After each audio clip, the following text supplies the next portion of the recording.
Bienvenidos a este tercer podcast de Derecho Laboral. El tema a tratar en esta ocasión es sobre el convenio 87 y 98 de la OIT. ¿Cuál es su análisis de estos dos convenios? Convenio sobre la libertad sindical y la protección del derecho de sindicación. El Convenio 87 pretende conseguir la protección de los derechos de los trabajadores y empleadores para que puedan afiliarse o constituirse de manera libre y sin previa autorización a las federaciones o confederaciones que tengan como objetivo la defensa de sus intereses colectivos, socioeconómicos o profesionales. Convenio sobre el derecho de sindicación y de negociación colectiva. Y en lo que respecta al Convenio 98, este pretende que el Estado proteja a los trabajadores cuando las empleadoras intenten perjudicarlos por su filiación o participación sindical.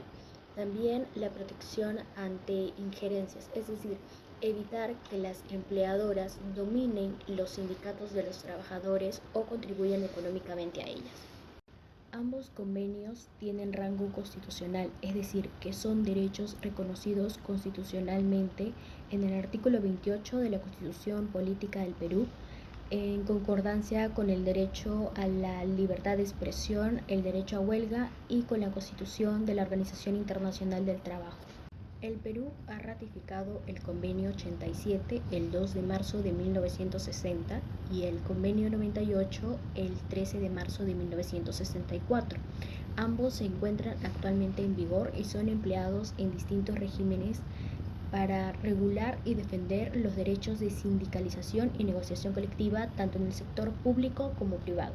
Tenemos, por ejemplo, que se han empleado en el régimen del sector agrario, en la ley de los trabajadores y las trabajadoras del hogar, también en el régimen laboral de construcción civil, entre otros.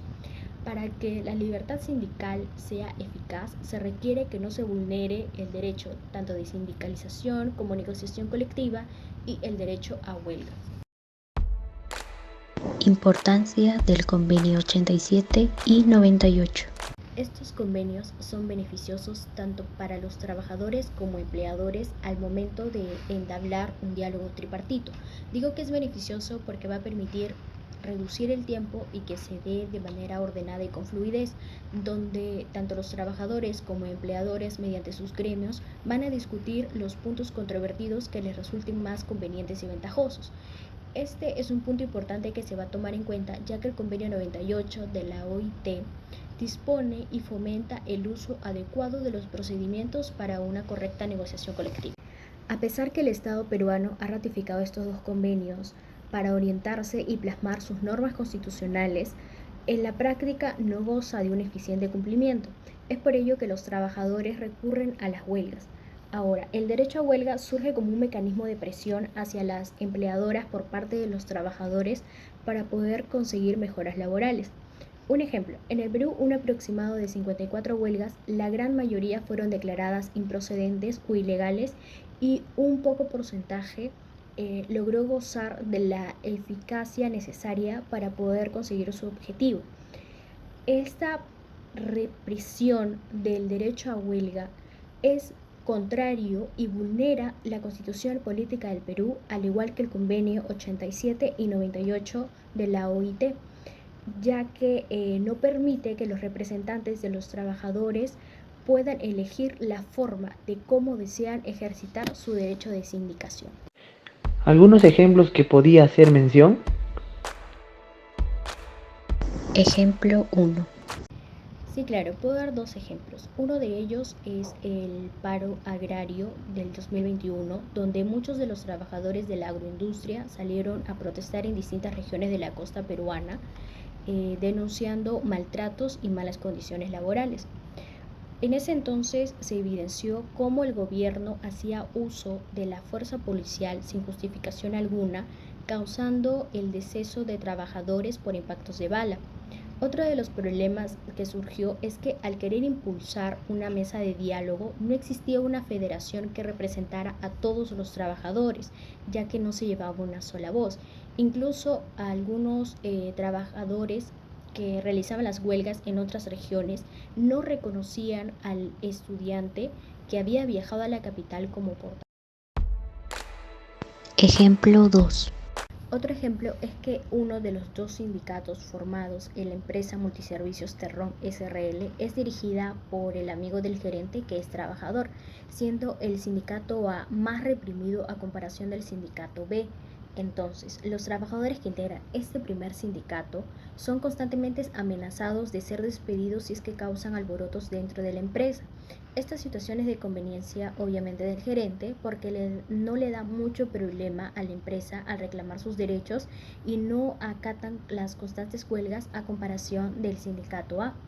Para finalizar, ¿cuál sería su solución para evitar que siga existiendo una vulneración a estos convenios, tanto 87 y 98? Dentro de las soluciones que propongo es que por el momento se descarte lo que es la creación de una nueva ley, ya que esta va a conllevar mucho más tiempo y un mayor análisis. Al contrario, lo que podemos hacer es reformar cada régimen que regula cada rubro laboral en el Perú, ya que sabemos que son realidades completamente distintas. Por ejemplo, un trabajador agrario no cuenta con la misma estabilidad laboral que un trabajador civil. Además, ¿cómo se puede dar una correcta negociación colectiva si es que el mayor porcentaje de los trabajadores son informales? Por ejemplo, un 85% de los trabajadores del hogar trabajan de manera informal y en consecuencia no se puede aplicar de manera eficaz una negociación colectiva. Por ello, digamos que se debe de promover una correcta formalización de este rubro, es decir, que las empleadoras formalicen los contratos a través del portal del Ministerio de Trabajo y Promoción del Empleo a todos los trabajadores del hogar. Por otro lado, depende también qué tanta organización exista, ya que es una realidad que el sector civil tiene una federación de trabajadores de construcción civil más consolidada a comparación del sector agrario o de cualquier otro rubro. Otra solución para finalizar es que el Estado actúe a través de las entidades autónomas con el objetivo de velar y garantizar mediante la fiscalización el cumplimiento de los derechos de los trabajadores tanto en el sector público como privado.